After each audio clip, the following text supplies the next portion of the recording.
Urdhërim për të nisë gërmimet në lokacionin ku dyshohet për varrezë masive dhënë vet. E pas 2 ditësh, kryeprokurori i prokurorisë speciale Blerim Isufaj vizitoi kalludrën e vogël në Zubin Potok. Me që të mërkurën spati gërmime, Isufaj dha detaje për punimet sot. Ky proces mund zgjat, nuk mund të themi se kur përfundojnë. Ajo që ka shumë rëndësi është se identifikimi merr kohë dhe kërkon standard për marrë dhe për të identifiku pastaj përmes ADN-s se cilin trup.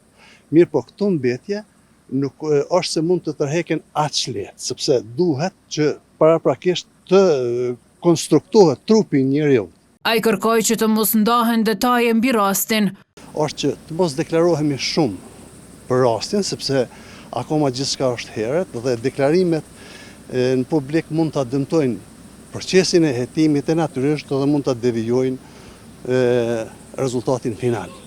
Zvonoi shumë kur Isufaj me ekipin u largua në vendngjarje masat e sigurisë u shtuan. Këta të fundit u kujdesën për vizitën e ushtruesës së detyrës së shefës së shtetit Albulena Haxhiut.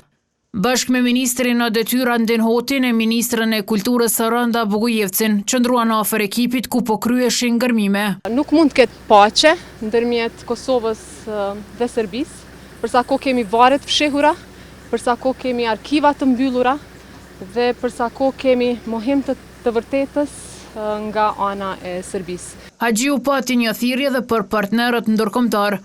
Në këtë rast bëj thirrje nga partnerët ndërkombëtar që t'i bëjnë presion Serbisë që të hapë arkivat.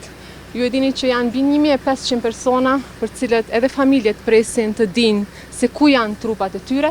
Në vendngjarje erdhën edhe familjarë të viktimave që dyshohet se qenë pjesë e grupit të intelektualëve, të cilët u zhdukën pasi u rrëmbyen nga forcat serbe në vitin 1999.